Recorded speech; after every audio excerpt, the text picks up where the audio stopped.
জাতীয় সঙ্গীত বয়কট করা প্রত্যেকটা মুসলমানের ইমানি দায়িত্ব। জাতীয় সঙ্গীত কবে কবে কবে সৃষ্টি হয়েছে এটা কি কেউ জানেন? জাতীয় সঙ্গীত 1905 সালে হয়েছে ভাই। এটা স্বাধীনতার পরে জাতীয় সঙ্গীত বের হয় নাই। ইতিহাস জানতে হবে, অনেকে ইতিহাস না জানে ভুলভাবে আপনারা ওই যে ভুল বিভ্রান্তি দেন কেন? জাতীয় সঙ্গীতের লেখক রবীন্দ্রনাথ ঠাকুর। এই জাতীয় সঙ্গীত সম্পূর্ণ বারোয়ানি শিরক ইসলামের বিরুদ্ধে। এই জাতীয় সঙ্গীত বয়কট করা প্রত্যেকটা মুসলমানের ইমানি দায়িত্ব। আমরা জাতীয় সঙ্গীতের ভিতরে একটা লাইন আপনাদের মনে আছে কিনা? তোমারও চরণ তলে ঠেকাই মাথা।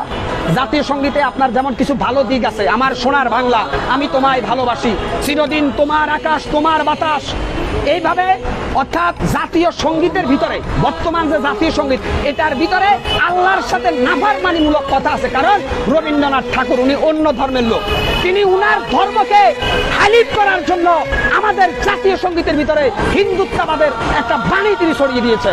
এই জাতীয় সঙ্গীত নিয়ে আজকে যাদের চুলকানি, আমরা আপনাদের বলতে চাই, বাংলাদেশে মাছের পচন ক্রিয়া শুরু হয় মাছের মাথার থেকে, মাছের পেটের থেকে মাছের পচন ক্রিয়া। বাংলাদেশের বুদ্ধিজীবী যারা, তাদের পচন ক্রিয়া শুরু হয়েছে তাদের মাথার থেকে। এই জন্য তাদের মাথায় ভালো জিনিস কাজ করে না, এই জন্য এদেশে রাতের বেলায় ভোট হয়। এই বাংলাদেশের তথাকথিত নাস্তিক বুদ্ধিজীবীদের কারণে শেখ হাসিনা বিনা ভোটে ক্ষমতা আইসা আমাদেরকে বলে যে জনগণ আমার উন্নয়ন দেখে আমাকে স্বতঃস্ফূর্ত ভাবে ভোট দিয়েছে। ওই সেই বুদ্ধিজীবীরাই আজকে জাতীয় সঙ্গীতকে আবার আপলোড করার চেষ্টা করছেন। জাতীয় সঙ্গীত সম্বন্ধে আপনারা জানেন না, জাতীয় সঙ্গীতের ভিতরে বিশেষ বিশেষ কিছু জায়গায় আমাদের ইসলামকে খাটো করা হয়েছে, আল্লাহর সাথে শিরকের শিক্ষা দেওয়া হয়েছে।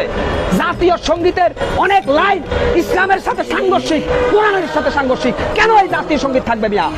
এই জাতীয় সঙ্গীত কেন?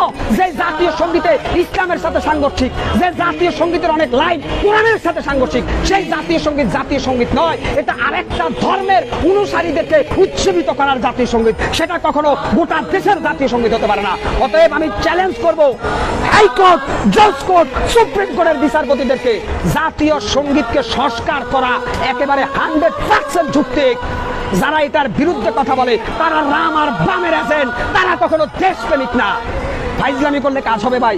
জাতীয় সঙ্গীত আমরা পড়ি নাই, আমরা ছোটবেলায় তো জাতীয় সঙ্গীত পড়ছি, আমাদের মাথায় তখন ঢুকে নাই। যখন আলেম ওলামারা কোরআন থেকে আমাদেরকে রেফারেন্স দিয়ে দেখাইলো যে জাতীয় সঙ্গীতের কোন কোন জায়গায় ভুল আছে, তখন একেবারে দিনের আলোর মতো পরিষ্কার এই জাতীয় সঙ্গীতের মধ্য দিয়ে মুসলমানদের ঈমান হাইজ্যাক করার অপচেষ্টা, আর কিচ্ছু না। এখন এগুলার বিরুদ্ধে আমরা বললে বলবে মৌলবাদী, উগ্রবাদ, জঙ্গিবাদ। যারা আমাদেরকে মৌলবাদী বলে, উগ্রবাদী বলে, তারাই মূলত এই দেশের ইহুদি, তারা এই দেশের নাস্তিক, তারা এই দেশের রাম আর বামের এজেন্ট। এদের পৃষ্ঠা ভেঙে ফেলা হবে ছাত্র জনতার এই শক্তি এবং সাহসী পদক্ষেপে আগামী দিনে।